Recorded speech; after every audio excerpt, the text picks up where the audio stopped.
쌀 서말이면 됩니다. 한 처자의 값이 고작 쌀 서말이었습니다.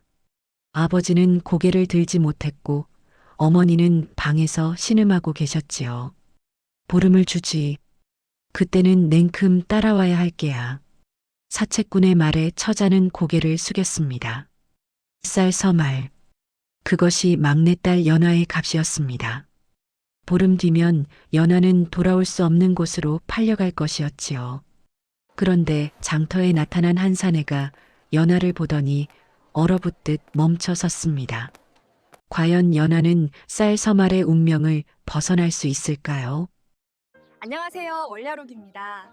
지금 이 이야기를 어디에서 듣고 계신지 댓글로 한 줄 남겨주세요. 옛날 옛적 숙종 대왕이 다스리던 시절 경상도 변두리 한 작은 고을에는 흉년이 해마다 이어지고 있었습니다. 하늘은 비를 내리지 않았고 땅은 곡식을 내어주지 않았지요. 봄이 와도 씨앗은 싹을 틀지 못했고 여름이 와도 비는 내리지 않았습니다. 가을이 되면 들판은 황폐해졌고 겨울이 오면 백성들은 얼어 죽었지요. 백성들은 겨우 풀뿌리와 나무 껍질로 연명하며 살아가고 있었습니다. 그런 세상에서 사람보다 무서운 것은 바로 빚이었지요. 빚은 목을 조이듯 집안을 옥죄어 왔고 갚지 못하면 몸으로라도 갚아야 했던 것이 그 시절의 냉혹한 이치였습니다. 양반들은 흉년을 틈타 전답을 빼앗았고 사채꾼들은 사람을 쌀 몇 말에 팔아넘기며 배를 불렸지요. 관가조차 백성의 편이 아니었습니다. 아전들은 권세가와 결탁하여 백성의 고열을 빨아먹고 있었으니까요. 이 고을 한 구석, 초가지붕이 반쯤 무너진 작은 집에 연하라는 처자가 살고 있었습니다. 연하는 상민의 막내딸로 태어나 병든 어머니와 술과 도박에 빠진 아버지, 그리고 제 살 길만 찾는 두 오라비 사이에서 온갖 집안일을 도맡아 하고 있었지요.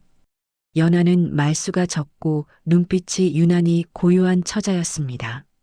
스물도 채 안 된 나이였으나 얼굴에는 세월의 무게가 깊이 배어 있었지요. 어린 나이에도 불구하고 온순하되 책임을 피하지 않는 굳센 성정을 지니고 있었습니다. 막내로 태어났지만 오히려 집안의 기둥이 되어버린 것이었습니다. 연하의 아버지는 원래 성실한 농부였습니다. 젊은 시절에는 부지런히 땅을 일구며 가족을 먹여 살렸지요. 하지만 흉년이 계속되자 수확은 점점 줄어들었고 아버지의 마음에는 근심이 쌓여만 갔습니다. 술로 근심을 달래기 시작하자 술은 점점 깊어졌고 아버지는 점점 망가져 갔지요. 술이 깊어지니 도박판에도 발을 들이게 되었습니다. 처음에는 잃은 돈을 되찾겠다며 시작한 도박이었으나 도박은 아버지의 마지막 남은 이성마저 앗아가 버렸지요. 그렇게 빚은 눈덩이처럼 불어만 갔습니다. 두 오라비는 아버지를 닮아 무책임하기 짝이 없었습니다. 큰 오라비는 집안 형편이 어려워지자 한양으로 떠나버렸고 그 뒤로 소식이 끊겼지요. 가끔 편지 한 장 보내오지 않았고 제사 때도 내려오지 않았습니다. 작은 오라비는 장가를 들어 처가집에 붙어 살며 본가에는 얼씬도 하지 않았습니다. 처가에서 주는 밥이 좋아 어머니가 병들어 누웠다는 소식에도 한번 찾아오지 않았지요. 그렇게 막내딸 연하는 이 모든 짐을 혼자 짊어지고 있었습니다.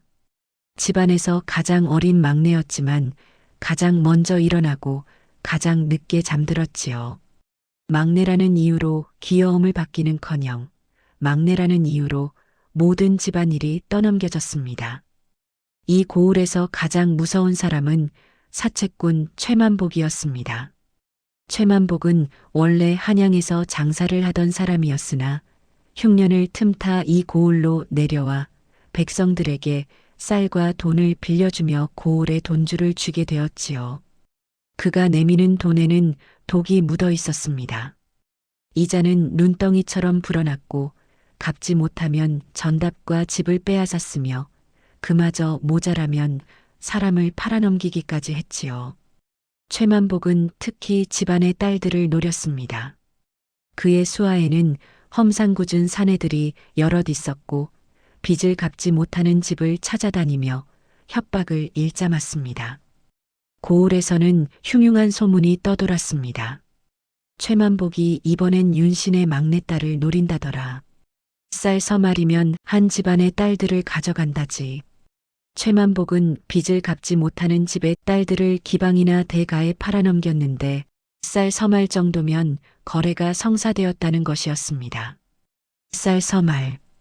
그것이 한 처자의 일생을 좌우하는 값이었지요. 연하도 이 소문을 알고 있었습니다. 자신도 언젠가 쌀 서말에 팔려갈 것이라는 것을 말입니다. 아버지가 지고 있는 빚이 얼마나 큰지, 최만복이 언제 들이닥칠지, 자신이 어떤 운명을 맞이하게 될지 알고 있었지요. 하지만 어쩔 도리가 없었습니다. 어머니의 병은 날로 깊어만 갔고 약값조차 구하기 어려운 형편이었습니다. 어머니는 한때 건강하고 부지런한 분이었으나 남편의 방탕과 아들들의 불효로 마음고생을 하시다 병을 얻으셨지요. 기침이 그치지 않았고 밤마다 열이 올랐으며 점점 야위어만 가셨습니다. 연하는 막내딸로서 어머니를 지켜야 한다는 책임감에 하루하루를 버텨나갔습니다. 연하는 새벽부터 밤까지 일했습니다. 남의 집 빨래를 하고 품을 팔고 장작을 패며 근근히 살림을 이어갔지요. 손은 거칠어졌고 등은 굽어졌으며 얼굴에는 수심이 가득했습니다. 하지만 연하는 한 번도 불평하지 않았습니다. 막내로 태어난 것이 자신의 운명이라 여기며 묵묵히 감당했지요. 그런 연하에게는 기억하지 못하는 과거가 하나 있었습니다. 10여 년 전 눈 내리던 겨울밤, 아직 10살도 채 되지 않았던 막내딸 연하는 집 앞에서 쓰러진 떠돌이 소년을 발견했습니다. 소년은 굶주림에 정신을 잃고 눈 위에 쓰러져 있었지요. 그대로 두었다면 얼어 죽었을 것입니다.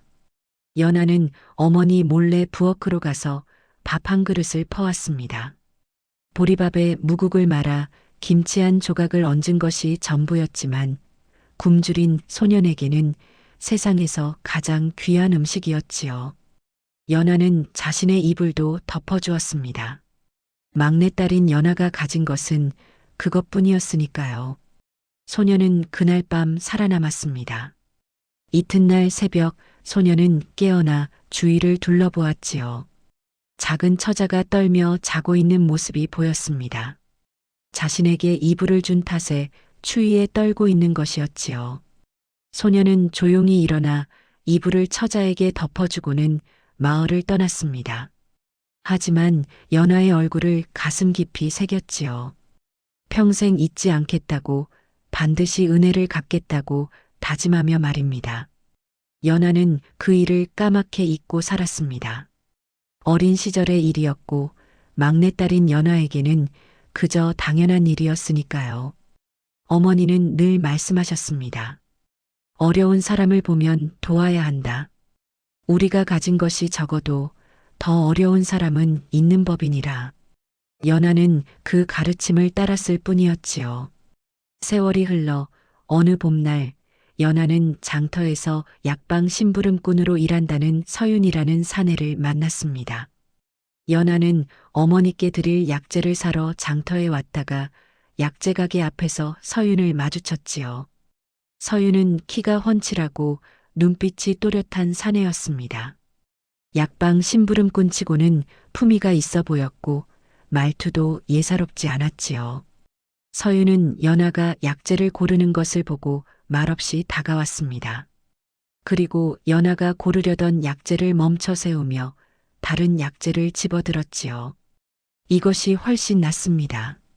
저것은 묵은 것이라 약효가 떨어졌을 것입니다. 연하가 돈을 꺼내려 하자 약재 주인이 말했습니다. 이건 값이 좀 나가는데요. 연하의 손이 멈칫했습니다. 가져온 돈으로는 모자랐던 것이지요. 막내딸인 연아가 품을 팔아모은 돈으로는 턱없이 부족했습니다. 연아가 난처해하자 서윤이 조용히 말했습니다. 제가 낼 터이니 그냥 가져가십시오. 그럴 수는 없습니다. 은혜가 아닙니다.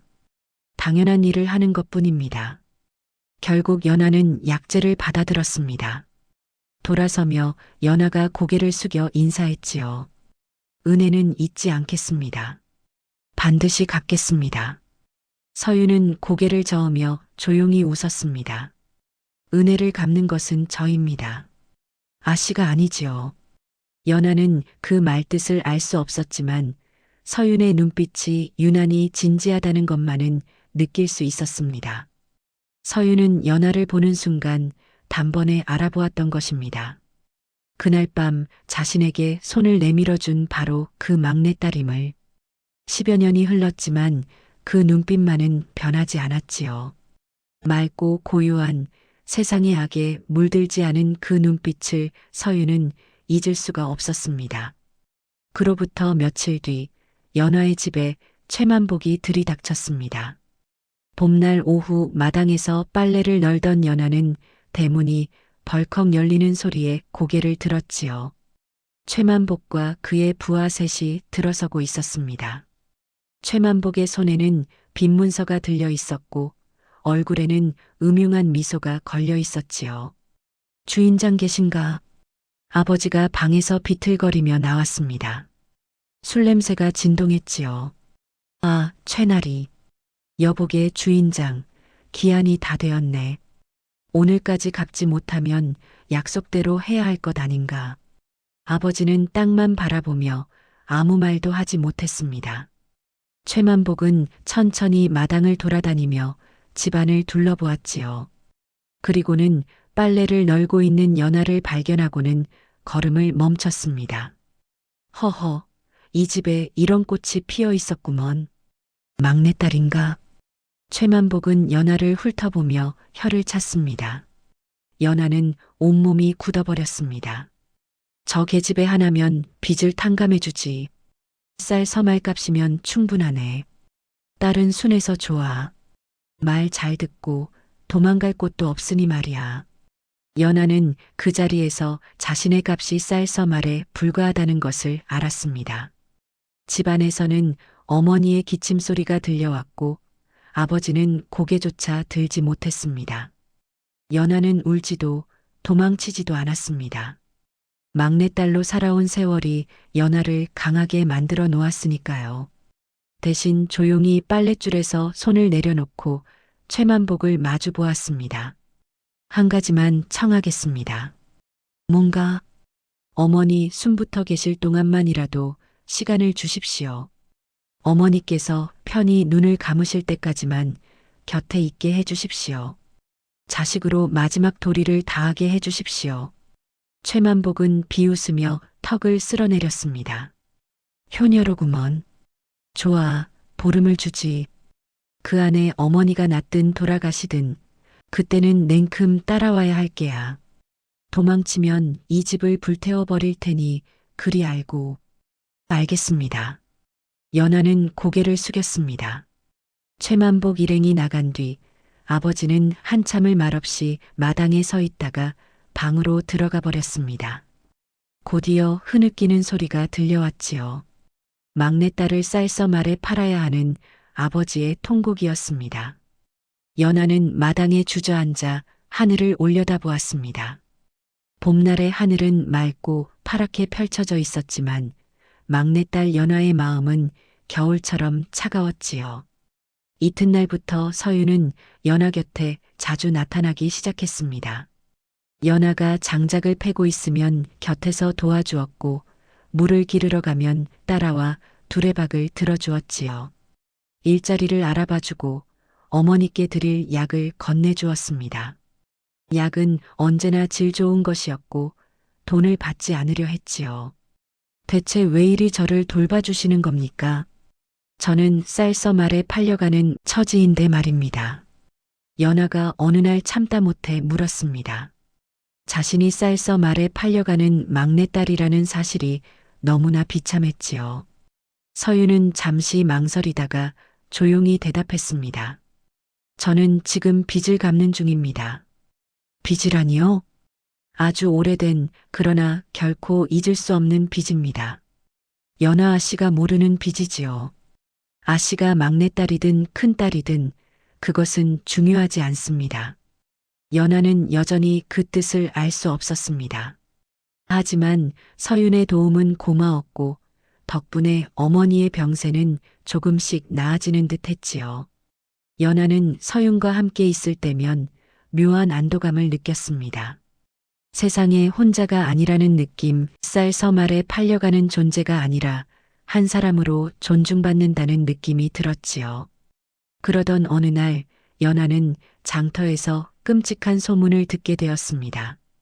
우물가에서 아낙네들이 수군거리는 소리가 들려왔지요. 최만복이 또 딸 하나를 한양 기방에 넘겼다더군. 쌀 서말에 말이야. 어느 집 딸인데? 마을 건너편 최서방 집 딸이라던데. 16밖에 안 된 애기 씨를 쌀 서말이면 된다니 세상이 어찌 이 지경이 되었는지. 연하는 등골이 오싹해졌습니다. 최만복이 연하를 기방에 팔 계획이라는 것을 알게 된 것이지요. 단순한 종살이가 아니라 기방에서 몸을 팔게 될 운명이었습니다. 연하는 처음으로 진정한 공포를 느꼈습니다. 한번 그곳에 들어가면 돌아오지 못한다는 것을, 평생 몸을 팔며 살아야 한다는 것을 알고 있었으니까요. 나는 쌀 서말에 팔려 돌아오지 못하겠구나. 이것이 나의 운명인가. 연하는 떨리는 목소리로 중얼거렸습니다. 그날 밤 연하는 혼자 강가를 걷고 있었습니다. 어머니는 약을 드시고 주무시고 계셨고 아버지는 술에 취해 쓰러져 있었지요. 연하는 답답한 마음에 집을 나섰던 것입니다. 강물은 달빛을 받아 은빛으로 흘러가고 있었습니다. 버들가지가 바람에 흔들리고 풀벌레 소리가 들려왔지요. 연하는 강가에 앉아 무릎을 끌어안았습니다. 쌀 서말. 그것이 자신의 값이라는 것이 너무나 서러웠습니다. 그때 뒤에서 발소리가 들렸고 서윤이 나타났지요. 이 밤에 혼자 어디를 가십니까? 위험합니다. 그냥 바람을 쐬고 싶었습니다. 쌀 서말에 팔려가기 전에 마지막으로 말입니다. 서윤은 연하 옆에 조용히 앉았습니다. 한참 동안 둘은 말없이 강물을 바라보았지요. 서윤이 자신의 겉옷을 벗어 연하의 어깨에 걸쳐 주었습니다. 추우면 참지 마십시오. 참는다고 해결되는 것은 아무것도 없으니까요. 그 말에 연하는 처음으로 눈물이 핑 돌았습니다. 누군가에게 의지하고 싶다는 마음이 불현듯 솟아올랐지요. 혼자 모든 것을 감당하는 막내딸로 살아온 세월이 얼마나 힘들었는지, 누군가 곁에 있어 준다는 것이 얼마나 고마운지 깨달았습니다. 하지만 연하는 눈물을 삼키며 고개를 돌렸습니다. 저는 괜찮습니다. 익숙합니다. 막내딸로 살아온 세월이니까요. 익숙하다고 괜찮은 것은 아닙니다. 딸이라고 쌀서 말에 팔려가야 하는 것도 아닙니다. 서윤의 목소리에는 안타까움이 묻어 있었습니다. 무슨 일이 있으면 저를 찾으십시오. 제가 도울 수 있는 일이라면 무엇이든 하겠습니다. 연하는 고개를 들어 서윤을 바라보았습니다. 달빛 아래 서윤의 얼굴이 또렷하게 보였지요. 왜 이리 잘해주십니까? 쌀 서말 값어치밖에 안 되는 저에게 무엇을 바라시는 겁니까? 연하 아씨는 쌀 서말이 아닙니다. 그 누구보다 귀한 분이십니다. 아무것도 바라지 않습니다. 다만 제가 받은 것을 돌려드리고 싶을 뿐입니다. 두 사람은 말없이 밤길을 함께 걸어 집으로 돌아왔습니다. 달빛이 강물에 부서지고 바람이 버들가지를 흔들었지요. 연하는 그날 밤 처음으로 마음속 깊은 곳에서 따뜻함을 느꼈습니다. 자신이 쌀서 말이 아니라 한 사람으로 존중받는다는 느낌이 들었지요. 보름이 지나기 사흘 전 어머니의 병세가 갑자기 악화되었습니다. 밤새 열이 올라 정신을 잃으셨고 숨소리마저 가빠지셨지요. 연하는 급히 의원을 불렀습니다. 의원은 어머니를 살피더니 고개를 저었습니다. 급히 귀한 약재가 필요하오. 천문동과 맹문동, 그리고 사양이 들어가야 하는데 그것들이 얼마나 듭니까? 은단량은 들 것이오. 연하는 망연자실했습니다. 은단량이라는 돈은 쌀 서말에 팔려가는 자신이 한 해 동안 품을 팔아도 마련할 수 없는 큰 돈이었지요. 의원이 돌아간 뒤 연하는 어머니 곁에 앉아 눈물을 흘렸습니다. 어머니, 죄송합니다. 불효녀를 용서하십시오. 제가 무능해서 어머니를 살리지 못합니다. 이제 정말 끝이구나 싶었습니다. 어머니를 살릴 수도 없고 자신은 쌀서말에 기방에 팔려갈 것이고 이 집안은 완전히 무너질 것이라는 절망이 밀려왔지요. 그때 밖에서 노크 소리가 들렸고 서윤이 나타났습니다. 연하의 울먹이는 얼굴을 본 서윤은 무슨 일인지 짐작했지요. 약값이 필요하십니까? 연하는 고개를 끄덕였습니다. 서윤은 품에서 은전 주머니를 꺼내 연하의 손에 쥐어주었습니다. 이걸로 약을 사십시오. 이런 큰 돈을 어떻게 갚겠습니까? 저는 이미 쌀서말에 최만복에게 팔려가는 처지입니다. 서윤은 고개를 저었습니다. 이건 빚이 아닙니다. 은혜입니다. 제가 받은 은혜를 돌려드리는 것뿐이지요. 빚은 갚아야 하지만 은혜는 그저 주는 것입니다. 연하 아씨는 쌀서말이 아닙니다. 연하는 떨리는 손으로 은전을 받았습니다. 그날 밤 서윤이 직접 약재를 구해왔고 약을 다렸지요. 어머니는 약을 드시고 조금씩 안정을 찾으셨습니다. 숨소리가 고르게 돌아오고 열도 서서히 내렸지요. 며칠 뒤 연하는 서윤과 함께 약재를 찍고 있었습니다. 그때 서윤의 소매자락이 거치며 이상한 것이 보였지요. 광가에 인장이 찍힌 작은 패였습니다. 연하는 눈이 커졌습니다.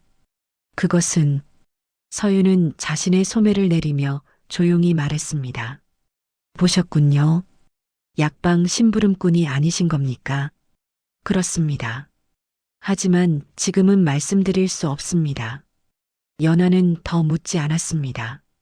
누구든 서윤이 자신을 도와주고 있다는 사실만으로도 고마웠으니까요. 쌀서말에 팔려가는 자신을 이토록 소중하게 대해주는 사람이 있다는 것만으로도 위안이 되었습니다. 때가 되면 말씀드리겠습니다. 그때까지 조금만 기다려 주십시오. 서윤이 먼저 말했습니다. 연하는 고개를 끄덕였지요. 그날부터 서윤은 연하에게 급히 글을 가르치기 시작했습니다. 아침마다 서윤이 찾아와 글자를 가르쳤지요. 연하는 총명했고 며칠 만에 기본적인 글자를 익혔습니다. 서윤은 아버지가 숨겨둔 빈 문서를 가져오라고 했습니다. 문서를 읽을 수 있어야 합니다.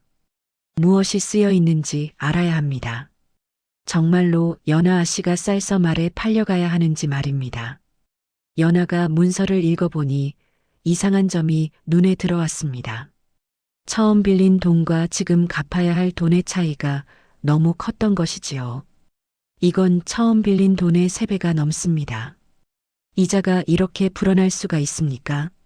막내딸을 쌀서말에 팔아야 할 만큼 큰 빚이 맞습니까? 그것이 바로 최만복의 수법입니다. 문서를 조작하여 빚을 불려왔지요. 원래 이자는 법으로 정해져 있습니다만 최만복은 관가와 결탁하여 법을 어겨왔습니다. 이건 빚이 아니라 올감이었습니다. 연하는 분노가 치밀어 올랐지만 동시에 무력함도 느꼈습니다. 아무리 올감이라 해도 관가와 결탁한 최만복을 어찌할 도리가 없었으니까요. 백성은 관가를 이길 수 없고 가난한 자는 부자를 이길 수 없는 것이 세상의 이치였습니다. 그래도 방법이 있습니다. 서윤이 조용히 말했습니다. 어떤 방법입니까? 조금만 더 기다려 주십시오. 제가 반드시 연하 아씨를 구해내겠습니다. 쌀 서말에 팔려가지 않게 하겠습니다. 보름이 되던 날 서윤은 마침내 자신의 정체를 밝혔습니다. 그날 아침 서윤은 연하를 조용한 숲속으로 데려갔지요. 이제 말씀드려야 할 때가 온 것 같습니다. 서윤은 깊게 숨을 들이쉬고는 입을 열었습니다. 저는 과거 떠돌이 소년이었습니다. 10여 년 전 겨울밤 굶주림에 쓰러져 죽기 직전이었지요. 부모님은 흉년에 돌아가셨고 저는 거지가 되어 떠돌고 있었습니다. 그때 한 소녀가 제게 밥 한 그릇과 이불을 주었습니다. 저는 그날 살아남았고 그 은혜를 평생 잊지 않았습니다. 연하는 숨이 멎는 듯 했습니다. 그 소녀가 바로 연하 아씨였습니다. 저는 그 뒤로 필사적으로 살았습니다. 한양으로 올라가 품을 팔고 글을 배우고 무예를 익혔습니다. 운이 좋아 암행어사의 눈에 들었고 지금은 그 수하로 일하고 있지요. 이 고을의 부정을 조사하러 온 것입니다. 특히 최만복의 악행을 밝히러 왔습니다. 그렇다면 그렇습니다. 제가 살아있는 이유는 그날 연하 아씨께서 손을 내밀었기 때문입니다. 아씨가 아니었다면 저는 그날 밤 얼어 죽었을 것입니다. 이제는 제가 아씨를 구할 차례입니다. 쌀 서말에 팔려가지 않게 하겠습니다. 연하는 눈물이 흘러내렸습니다. 자신이 까맣게 잊고 있던 일을 누군가는 평생 가슴에 품고 살아왔다는 것이 믿기지 않았지요. 그날 베푼 작은 선행이 이토록 큰 결실을 맺을 줄은 몰랐습니다. 하지만 그날 밤 계획이 완성되기도 전에 최만복의 부하들이 들이닥쳤습니다. 보름이 지났고 약속대로 막내딸 연하를 데려가러 온 것이었지요. 연하는 어머니께 마지막 인사를 드렸습니다. 어머니, 효도하지 못해 죄송합니다. 제가 무능해서 죄송합니다. 부디 건강하십시오. 어머니는 울며 연하의 손을 잡았지만 일어날 힘도 없으셨지요. 아버지는 방문을 걸어 잠그고 나오지 않았습니다. 딸을 쌀 서말에 파는 것이 너무나 부끄러웠던 것이지요. 연하는 억지로 가마에 실렸습니다. 곤이 처진 가마는 창문도 없었지요. 날이 연하는 마지막으로 서윤을 불렀지만 서윤은 보이지 않았습니다. 가마는 어둠 속으로 출발했고 연하는 창문 없는 가마 안에서 눈을 감았습니다. 처음으로 서윤의 얼굴이 또렷하게 떠올랐지요. 다시는 볼 수 없을 얼굴이었습니다. 쌀 서말에 팔려가는 딸의 운명이었습니다. 그때 서윤은 암행어사의 처소에 있었습니다. 상부의 명령을 기다리고 있었지요. 증거는 충분히 모았지만 출동 명령은 아직 내려오지 않았습니다. 하지만 연하가 쌀 서말에 팔려간다는 소식을 듣자 서윤은 더 이상 기다릴 수 없었습니다. 규율을 어기면 목이 달아날 것이요. 상부 명령 없이 움직이면 자네도 끝장이라오. 동료가 말렸지만 서윤은 칼을 차고 말에 올랐습니다. 규율보다 중요한 것이 있습니다. 이번엔 제가 그대를 혼자 두지 않겠습니다. 쌀 서말에 팔려가게 두지 않겠습니다. 서윤은 밤길을 질주했습니다. 가마는 한양으로 가는 산길로 접어들고 있었고 서윤은 지름길을 택해 앞질러 갔지요. 말은 거친 숨을 내쉬며 달렸고 서윤의 마음은 불타올랐습니다. 자신을 살린 막내딸을 반드시 구해야 한다는 일념뿐이었습니다. 산속 좁은 길목에서 서윤은 말을 세우고 길 한가운데 섰습니다. 달빛만이 그를 비추고 있었지요. 얼마 후 가마가 나타났고 최만복의 부하들이 칼을 빼들었습니다. 길을 비켜라. 누구냐? 하지만 서윤은 움직이지 않았습니다. 대신 천천히 품에서 증거장부와 암행어사의 인장을 꺼내 들었지요. 이 거래는 빚이 아니라 죄다. 최만복과 관아 아전들이 결탁하여 백성들을 속이고 문서를 조작하여 딸들을 쌀 서말에 팔아넘긴 증거가 여기 다 있다. 서윤의 목소리는 산속에 울려 퍼졌습니다. 그 순간 숲속에서 군관들이 나타났습니다. 암행어사가 직접 나선 것이었지요. 서윤의 보고를 받고 은밀히 군사를 이끌고 온 것입니다. 모두 꿇어라. 암행어사 나리께서 거동하신다. 판세는 순식간에 뒤집혔습니다. 최만복의 부하들은 칼을 던지고 땅에 엎드렸지요. 가마문이 열리고 연하가 나왔습니다. 서윤과 눈이 마주쳤지요. 늦어서 죄송합니다. 쌀 서말에 팔려가게 할 뻔했습니다. 연하는 고개를 저으며 미소 지었습니다. 눈물이 흘러내렸지만 그것은 슬픔의 눈물이 아니었습니다. 이튿날 관가에서는 대대적인 조사가 시작되었습니다. 최만복과 관아 아전들의 결탁이 낱낱이 드러났지요. 그들은 수십 년간 빈 문서를 조작하여 백성들의 전답과 집을 빼앗고 특히 딸들을 쌀서 말에 팔아넘겨왔던 것입니다. 조작된 문서만 해도 수백 장에 이르렀고 피해를 본 딸들은 셀 수 없이 많았습니다. 연하의 빈 문서도 조작된 것이었습니다. 원래 빌린 돈은 쌀 한 섬이었는데 문서를 고쳐 10섬으로 만들어 놓았던 것이지요. 딸을 쌀서 말에 팔아넘기기 위한 계략이었습니다. 더욱 놀라운 것은 연하 어머니의 전담 문서도 함께 발견되었다는 사실이었습니다. 어머니가 젊은 시절 시댁에서 받았던 땅이 최만복에게 넘어가 있었던 것입니다. 아버지가 빚에 쪼들려 몰래 팔아넘긴 것이었지요. 모든 복선이 회수되었습니다. 최만복의 악행, 조작된 빈문서, 쌀 서말에 팔려가는 딸들, 빼앗긴 전답, 그리고 10여 년 전 겨울밤 막내딸이 베푼 은혜까지 모든 것이 하나로 이어졌지요. 최만복과 부패한 아전들은 유배형에 처해졌고 그들이 빼앗은 재산은 모두 원래 주인들에게 돌아갔습니다. 쌀서 말에 팔려간 딸들도 모두 찾아 집으로 돌려보냈지요. 연하의 집도 빚에서 벗어났고 어머니의 전답도 되찾게 되었습니다. 어머니는 마음의 짐을 덜자 병세도 차츰 나아지기 시작했습니다. 막내딸을 쌀서 말에 팔지 않아도 된다는 안도감에 얼굴에 생기가 돌았고 기침도 줄어들었지요. 아버지는 깊은 죄책감에 빠져 한동안 말도 하지 않았습니다.